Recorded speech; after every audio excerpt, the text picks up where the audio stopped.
Okay, hello and welcome to the Mr. Grey Film Review Podcast Fun Time Show! Yay! Again, I've not changed that title. I'm sure I will by next time. Never mind.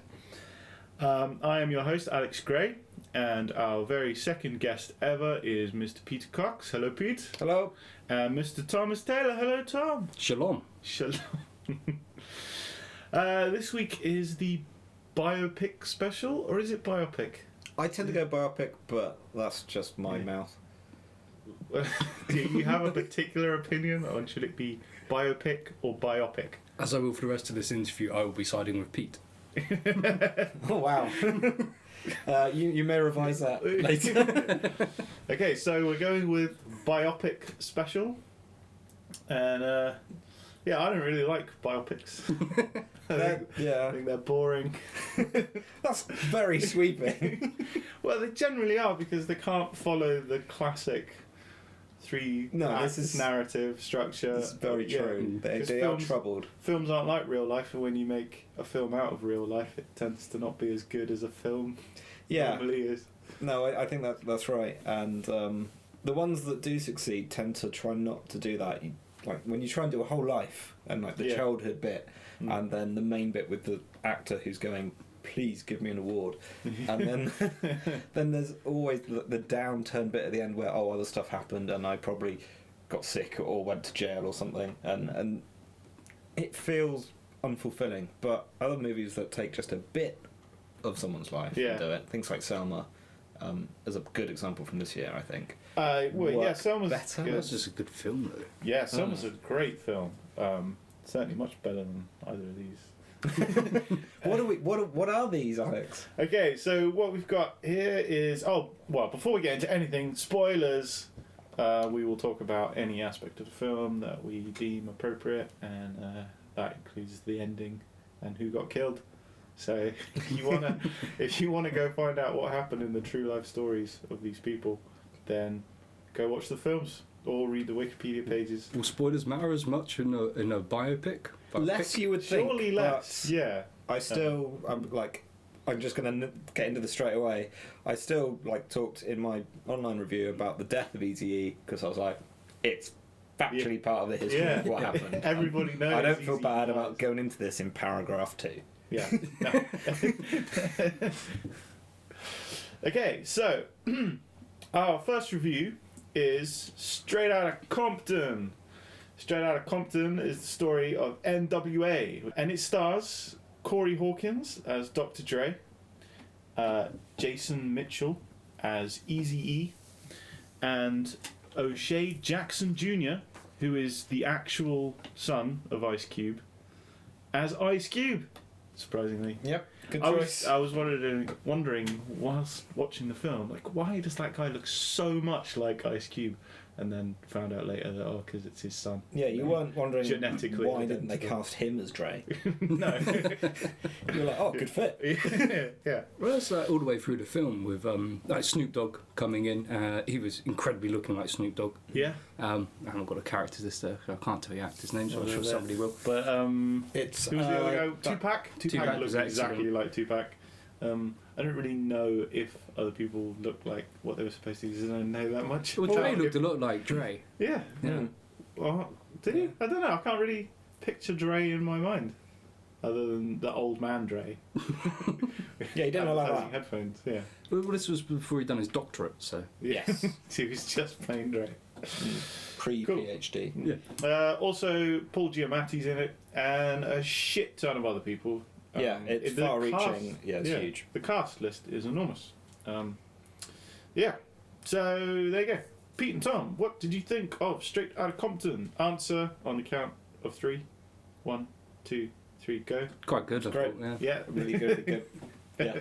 Excellent. Yeah. Yeah. I wasn't sure what I was going to expect from it. I don't listen to N.W.A. really. I was aware of them and the sphere of it. I like some hip hop definitely, but it's not something that I reached back into, so I wasn't up to speed with all of the elements on it. And when I knew I was going to go and see it, I kind of didn't get up to speed on it on purpose. Yeah. I kind of wanted the film to go, here we go. Yeah. And yeah, I was suitably impressed by what it did. Great performances. The central three are terrific. They each have their time to shine in it. And largely, it's a very interesting, very slick production, I'd say. Yeah, and unlike most biopics, it is actually an interesting story. Yeah. It's very interesting, yeah. Yeah. Yeah, and it was well acted, and it was... It's not exactly a warts and all telling of the true history, is it? It does feel slightly varnished, even though I'm not an expert on that story. Yeah. But, I mean, Ice Cube and Dr. Dre executive produced this. Yeah. So there's an element of this is the film they wanted. Yeah, they very much did come out of it looking good. Yeah, Didn't they came out looking nice and shiny. Like, neither of them did anything wrong. There's a bit where Ice Cube goes a bit mental in some guy's office and just smashes it up. But you very much get the impression that that guy deserved to have his office smashed to pieces because he was fucking Cube out of his money. Yeah, You don't do that. And in the next scene where he goes back to that guy's office, the guy basically says, "Thanks. I like my new office." That was really pathetic. Yeah, that guy was especially. Yeah, but I think that was supposed to be like part of his sort of sleazy corporate guy. They kind of missed out on the guys taking loads and loads of drugs and the womanizing. It was there, but it was toned down. I mean, Yeah. one of my questions that I had sort of coming out of it, one of the complaints I did have, was that it would sporadically drop you a bit of Dre's life outside of N.W.A. Like, you'd have a scene of someone in a car with all of their belongings and a kid going, "We haven't got a home anymore," but then that would disappear again, and then you'd find out his brother died, and that would disappear again, and it felt like there were outside elements that we weren't given enough information on to really care about. And then I come away from the movie and find out, well, there's lots of stories about Dre's home life not being exactly heroic. Yeah, So apparently Dre you can loves understand to- why it was perhaps pushed to the side to make Yeah, the central especially- characters seem a bit more glorious. Yeah, Well, especially if they're paying for it. Yeah, that too. They paid Yeah. for it. It's their movie. They pushed it through, and you're not going to paint yourself as the bad guy in the film that you produce, are you? Because he did kind of, at the release of the film, Dre's people made a bit of a statement in which he apologised for the way he had treated women in the past. And that definitely wasn't prevalent anywhere in the film. You don't see like him going off with one chick and then another and then another and then some black eyes coming out of the woodwork and things like that. Yeah. But there was a bit of a statement made on his behalf, grudgingly, I suppose. Really? Oh, okay. But it's also probably worth mentioning that this kind of thing isn't unheard of in biopics either. There's lots of varnishing of history to make a story work the way it's going to work, and that's kind of part of the genre, part of the deal that you're getting into with this kind of movie, I think, to a degree. And Straight Outta Compton felt really good in that, well, I don't know, gangster rap and sort of poor black culture isn't often sort of portrayed through the Hollywood films, and there's been a couple recently that feel like this is coming through and are contextualised by current racial tensions in America that still exist, and it almost feels a little bit to me like by making a very conventional film, this might be a jumping off point for some more adventurous and darker stories to be accepted as, well, we can do this because this makes money, and this movie is making money. This is a popular film. Well, the current situation with the Freddie Gray killing, and that does kind of hark back to the beginning of the LA riots, which I don't know if you guys felt the same feeling, but to me it felt as if N.W.A. kind of took maybe not the credit, but were like more of a flashpoint for it than Rodney Thompson being beaten to death by the police. It was like that clip appeared in the film. Yeah, a couple of times. Yeah, it was twice, I think. Yeah. It came up, and then but then it was more about them F the police, and then the LA riots start, where they get chased by the police and then taken into the vans and things like that. I don't know. You mentioned that earlier, and then I was looking out for it when I was watching the film, and I don't think that came across as strongly. No? No, you said that they made out that N.W.A were the cause of the riots, that they sparked it all off. That was a feeling I No, got I from it. didn't That's get a bit too much that, for me, but No. I'm willing to be talked about. And then just because I think it felt like there was a gap of years between the Detroit thing, which absolutely was them, and that's a great bit of the film, I think. Yeah, one of the better when they ones, play definitely. Detroit and the police say you can't play that song, and they play the song, and then it all spills out, and then there's people throwing like bins are on fire off of motorway. Yeah. There are some great moments in the film, particularly the Detroit scene where they get told not to play Fuck the Police or we will come in and arrest you, and then they do it anyway, which is really a powerful moment. And then again, another big moment for me was when they teach Eazy-E to sing or to rap. To the beat. Yeah. But that is one of the most factually inaccurate parts of the film because Eazy was already a rapper, he was already into music, and then he sought out a meeting with Dre, and then they collaborated from then on. Whereas the film portrays it that Eazy was just a drug dealer who was getting sick of dealing drugs, and then Dre convinced him to put some money into his new music thing, and then something happened, and they had to get Eazy to try and rap, and Dre sort of made him a good rapper in about 2 minutes Kicking over through the his amazing production skills. He's such an encouraging person that he created the rapper that is Eazy-E, and I'm not sure that's particularly cool, really. I'm not sure how Eazy-E would feel about that if he were not dead. If he had been a producer on the film as well as Ice Cube and Dre, I think slightly different would picture. have played out. Well, the ending would have been dramatically different. Yeah, definitely. It really goes for the sentimental sort of we lost one of our own bit at the end, which it has every right to do, and it's done well without descending into over sentimentality or mawkishness. It's also I suppose a natural place to stop.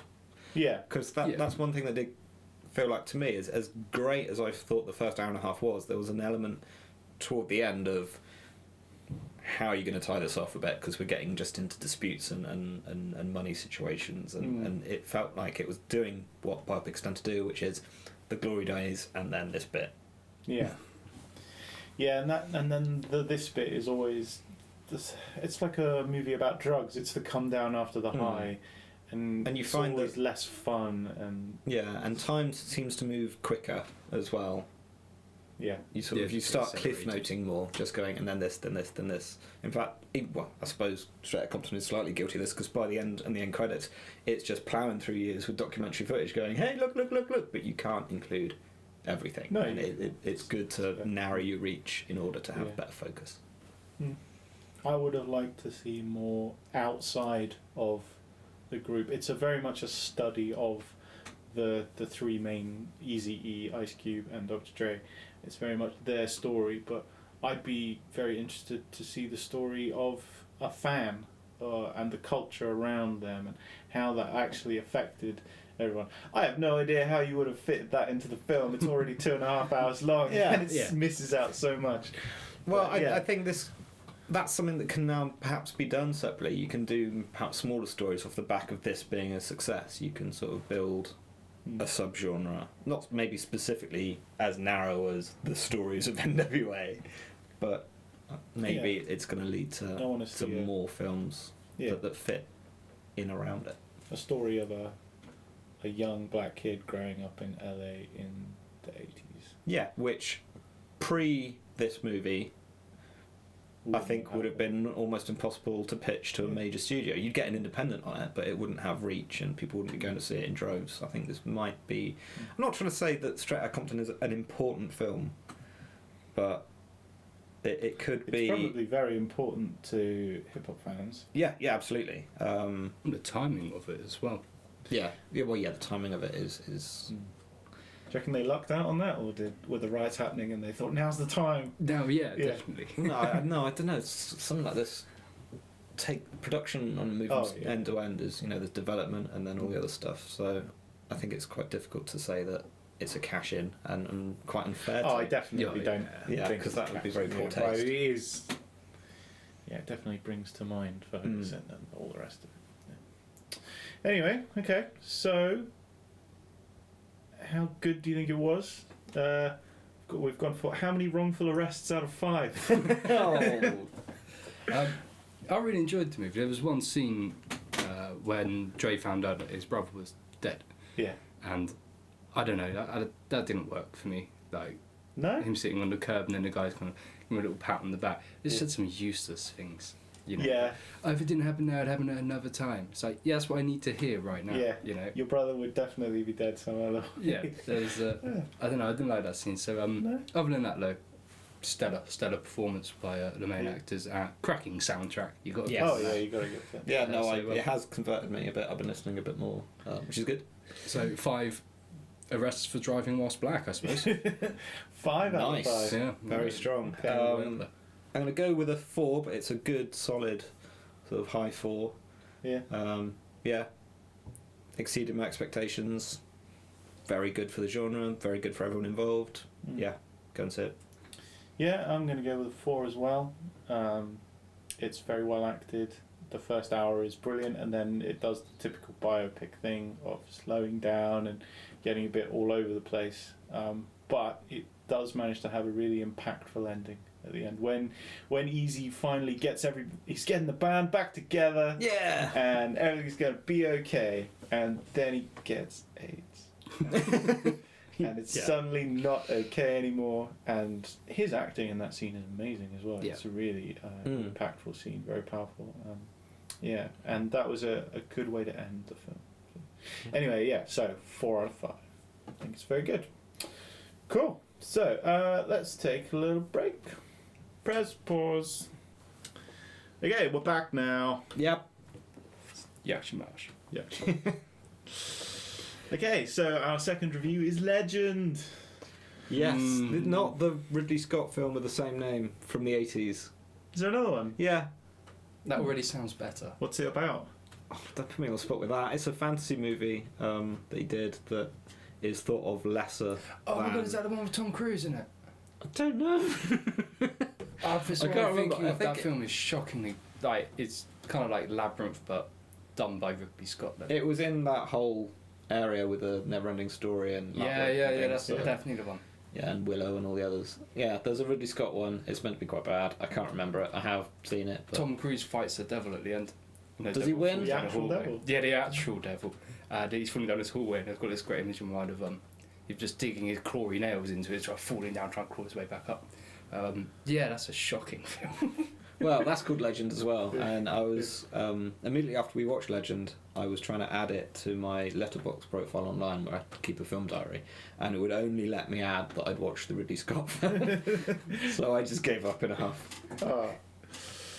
Well, Yeah. Legend is not a Ridley Scott, Tom Cruise fantasy film. It is the story of the Cray twins, legendary London gangsters from the 50s and 60s. London. Yeah. I'm from London. That's the greatest South African London accent I've ever heard. Miami Cockney. Yeah. You know how to do the rest of this and that. No. It stars Tom Hardy as Reggie Cray and Tom Hardy again as Ronnie Cray. Amazing. What a world we live in. Imagine. Yes. Emily Browning stars as Frances Shay, Reggie's wife. I thought it And was Tom Chris- Hardy as well. That was his best Tom performance. Hardy's- If it was. The physical change he went through for that was Yeah, it amazing. was Yeah. incredible. Committed. Yeah. And did he also play Christopher Eccleston? I'm pretty sure he played everybody. Yeah. And David Thewlis played him too. He's in the, and Duffy, who sings. Yeah. That was He Tom also Hardy as well. he also played Duffy playing Diana Dawes, or whoever Duffy was supposed to be. So lads, what did we think of Legend? The story of some gangsters from London. Landon. Go. Eh. Yeah. Yeah. Yeah. That there, but a bit more so Yeah. for me. More meh. Yeah. Does that mean you liked it more or less? No, it means I was more there than Tom was. It was an odd experience for me because my darling, wonderful Nan, God rest her soul, was actually born within the sound of Bow Bells, making it a proper cock and eye, and filled me and my brother's heads with great stories of just how legendary the Krays were growing up, and maybe not hero worship, but kind of bad guy worship, I suppose. Yeah. And this film fell a little bit short. Yeah. Think of that. There was violence in it. There wasn't enough violence in it. There was kind of walking down the street saying hello to everybody. Yeah. I loved that scene at the beginning because that's definitely the image I had of Reggie Kray. Yeah. It was like, right, here you go. Oh, you left this round mums, you know. Yeah. And big lacking of the mum, who from all the stories that I was ever told was kind of the glue that held everything together. Yeah. Was Mummy Vera. So. Yeah. I think that's probably for me, because I didn't know much about this. Like Straight Outta Compton, basically everything today, I'm treating quite half-assed. Didn't know what I was getting into at the time. But I did watch Peter Maddox's 1990 film The Krays in preparation for watching Legend. With all of Spandau Ballet. Yeah, with the Spandau Boys. And that was all about the mum, heavily. She was there, she was an influence, she was constantly recurring and impressing her presence on the rest of the narrative. And I wondered if this film almost featured none of her to differentiate itself from this isn't the other film. But that's the more interesting story. This story is basically about his marriage to Frances Shay. So it's almost her story as much as it is theirs, and that's, in a way, that's fair enough if that's the story you want to tell. But it's not as interesting as the story of some gangsters who rose to power and their weird twin relationship, and then how that affects their mum as well. And the family feel was kind of lacking from it. Also, they had another brother who was not in the film at all, and he was a gangster. He was in their gang, the Firm. He got arrested at the end at the same time as they did, and he was a horrible person as well. Why isn't his story in here? He's just not in the film at all. It's as if they never had a brother, never mentioned once. And that's two family members down then. Yeah, yeah. Just and they had them off all over the place. They had a sister, but she died before the film starts. So I guess you can excuse leaving her out. That's fine. But the brother was there. Why isn't he? I don't know. Not that everything needs to be completely factually accurate, because if you can make a more interesting story by omitting certain facts, I guess it is a movie, and you can do that. Yeah, it's a slippery slope, though. I mean, there's the reality versus fiction, documentary versus sort of interpretation of events, but it is supposed to be pretty accurate, this one. Is it? I thought it was going to cause riots in the old East End, mate.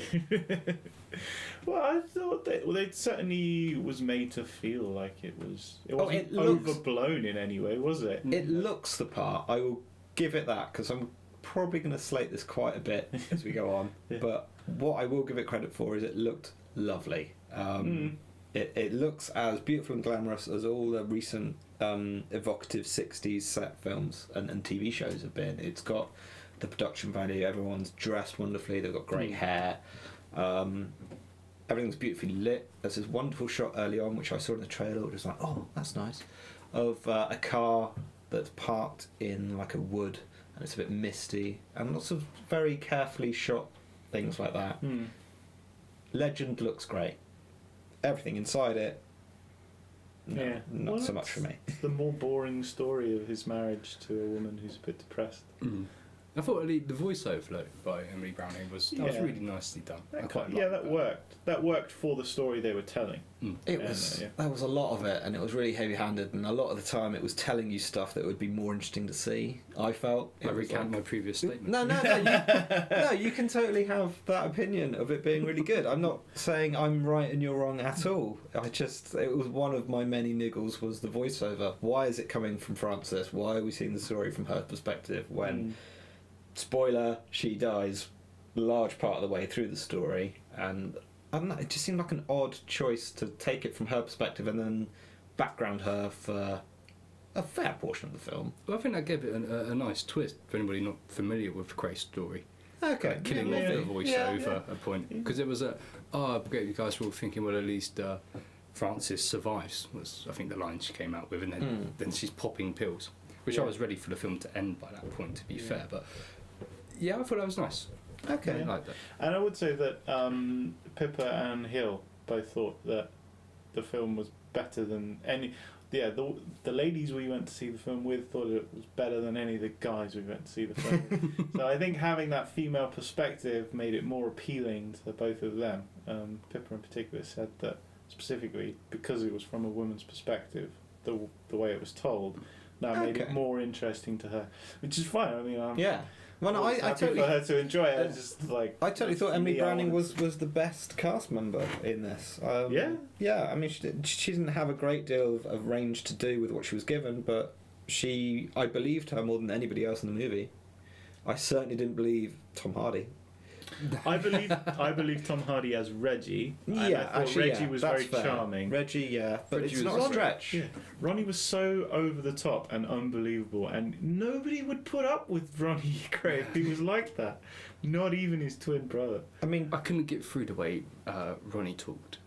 Yeah, Just that kind of Tom's holding his stiff upper lip so much. It's Yeah. making Yeah, it well, absolutely like. yeah. I think it's Not- partly he's hampered by having this lower gum prosthetic in there as well. But he sounds like Tom Hardy doing Bane, but Bane trying to do an impression of Michael Caine. Sorry, Ronnie, sorry. The Ronnie door. I thought it was a western.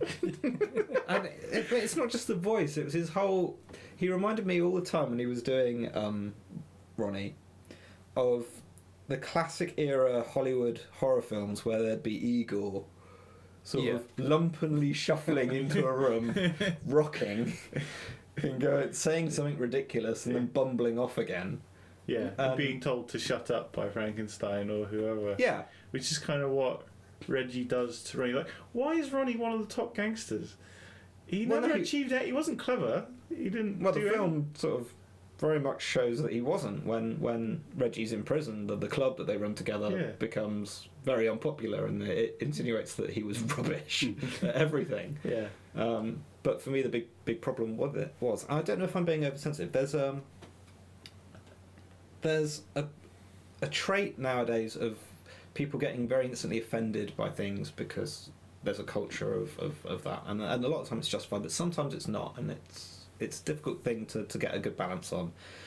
But I was a little bit offended by how Tom Hardy portrayed Ronnie Gray. It felt like a massive.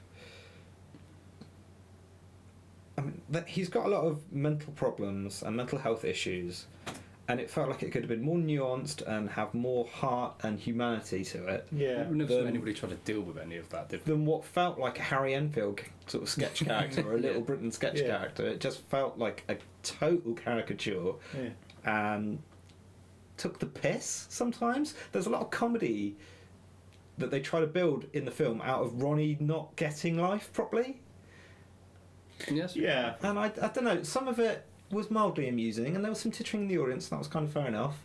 But some of it was just, hang on, I think you're mainly taking the piss out of this man just being unstable. Ronnie definitely was the big letdown for me in the movie. I mean, amongst the rest of the film, I suppose. I'm not trying to... But yeah, but the scene when you're introduced to him, I thought was quite interesting. When he's in the caravan. You've got Reggie and Francis pulling up in a beautiful car, dressed beautifully, and there's this really shocking looking caravan off in a nasty bit of the woods, and out comes brother Ron.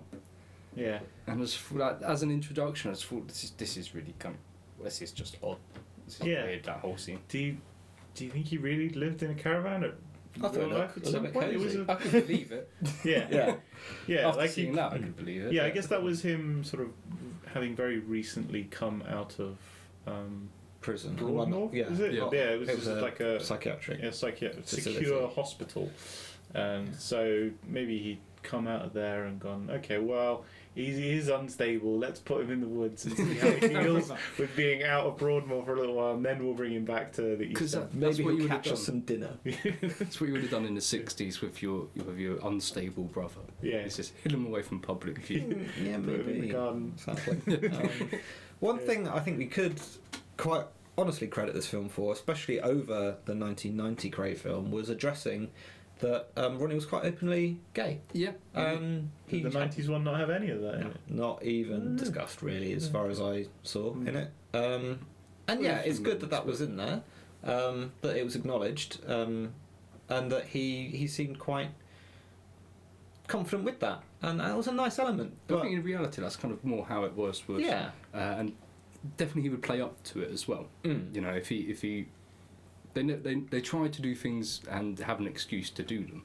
So if you make somebody offend him, then I get to batter this person yeah, Yeah, no, I so can see that by from being in a kind of an over the top almost a goad homosexual situation about into it. being. Yeah. Like, the first thing that comes out of his mouth when he's in that room and they're talking with the Americans. Yeah, the guy from The Usual Suspects. Yeah. That was a great scene because he's describing the different boys that he goes off with, and he quite likes Italians and Greece, but he doesn't Yeah. try to kind of put a difference between these people. I am not Yeah. prejudiced. Yeah, I had this one boy, I bent him right up. I did. Oh, I hurt him. I really hurt him. And it's like, Jesus. Back in the 1960s, saying this that to a would be room of provocative. men with guns. It's like Yeah. blood's going to be drawn, but no, because he's Ronnie Cray, Yeah. so Yeah. they will think better of it. Yeah. So yeah, it was nice that was in there, but the rest of the character being such a cartoon Yeah. kind of took away from it a little bit. Yeah. It was like, Yeah, you just misfire.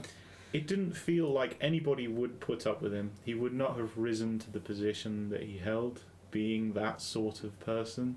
I mean, he's obviously very intimidating and violent, but he's also a complete loose cannon.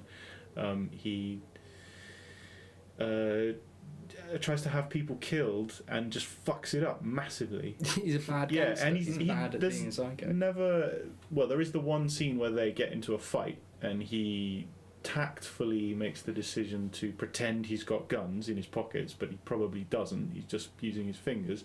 Then he uses that to get out of the room, and then he sneaks back in with a pair of hammers, and then they get into a fight with like 5 or 6 guys, and they win because Hammers. Ronnie's got hammers and And Reggie surprise. already had knuckle dusters. Yeah. So they end up winning that fight.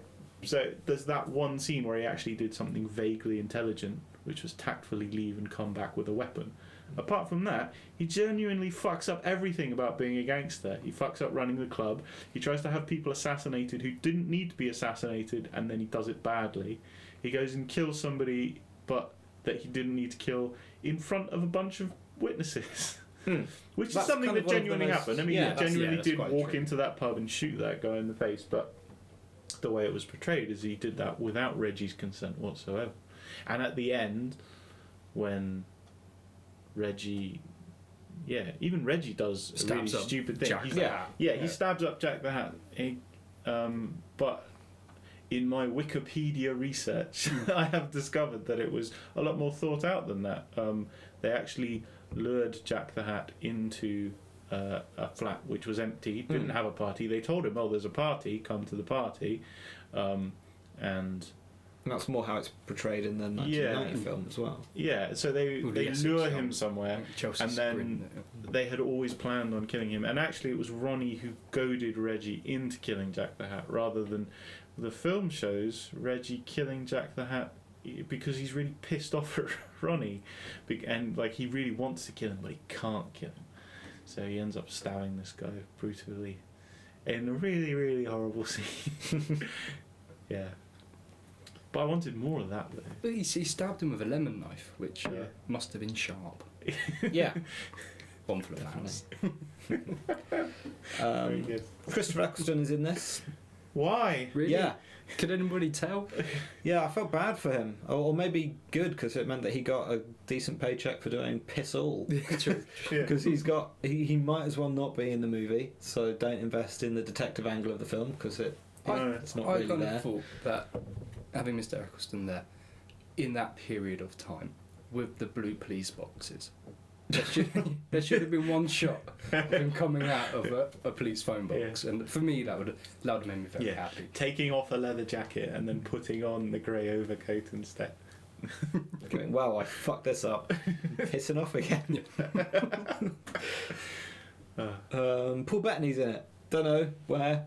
I missed him. Paul Bettany, he's the leader of the Richardsons. Oh, he was So he's I didn't recognise him at all. Jimmy Richardson or Johnny. I don't know what his first name is. But Charlie Richardson. So he's the leader of the rival gang who get arrested at the beginning, but then at some point they must have got let out of prison because there seemed to be a rival gang by the end of the film once again for the film. Yeah, that's a couple of different ones.